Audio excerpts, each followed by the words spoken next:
Hey everyone, thanks for joining us this week. And we are going to be talking about the upcoming eclipse. I'm going to give you 3 tips on how to photograph the solar eclipse that's happening on April 8th. So check this out.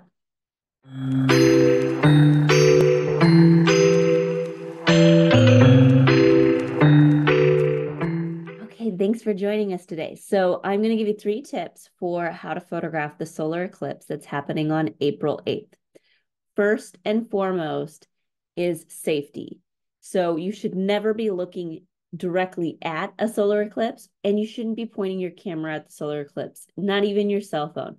This will damage your eyes, it'll damage your cameras, so don't do it. So what you need to do is you need to get solar eclipse glasses, and they do need to be the correct grade. So we want to make sure that we are getting solar eclipse glasses that are intended for eye protection, and that should be listed right on there.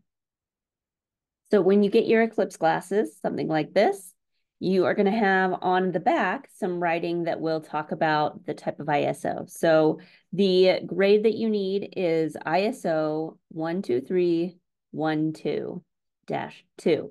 So it should say that on there. If it comes from somewhere like NASA or NOAA, like these ones do, it should be good, but make sure it says that on the back.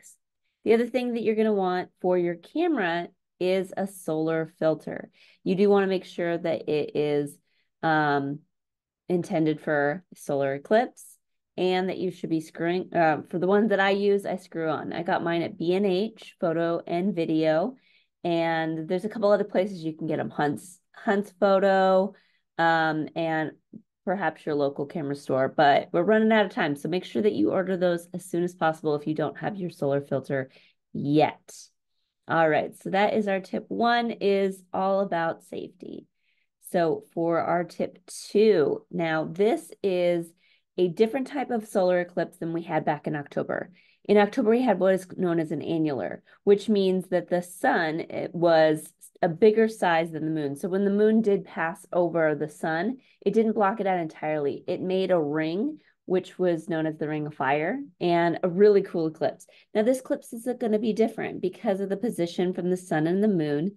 The eclipse is actually going to be a total eclipse, which means that the sun is going to be smaller than the moon in the position, which means it's going to block it out entirely. This is creating this glow around the moon, and it's a really cool thing to see. Now, because of this particular type of eclipse, during the moments of totality, depending on where you are, about 4.5 minutes is going to be the best viewing spots, but you might be in a spot that is more like 3 minutes or 2 minutes.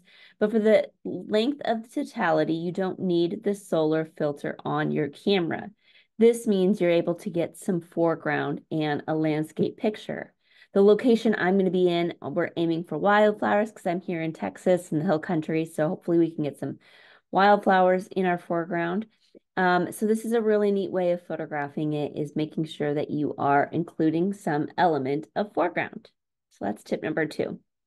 And lastly, tip number 3. Now, although we're all looking for the moment of totality, the lead up and the lead out of the eclipse is also going to be really neat. So my solar filter is fitted for my 180 to 600 millimeter lens. This way I can photograph each phase of the moon, or of the sun, excuse me, of the sun, and I'm going to composite them back together in the end. So this is my other tip for you, is to think about how you can capture each phase of the eclipse and composite them back in together so you can show each individual phase. All right, those are my tips for you. I hope you are going to have an amazing viewing of the solar eclipse, and I'd love to hear all about it. So add it in the comments. If you think of any other great tips you want to share in the comments, please do. Also, remember to subscribe to this video and click on the bell so that you get notifications every time these videos posts. All right, have a great week, and we'll catch you next time.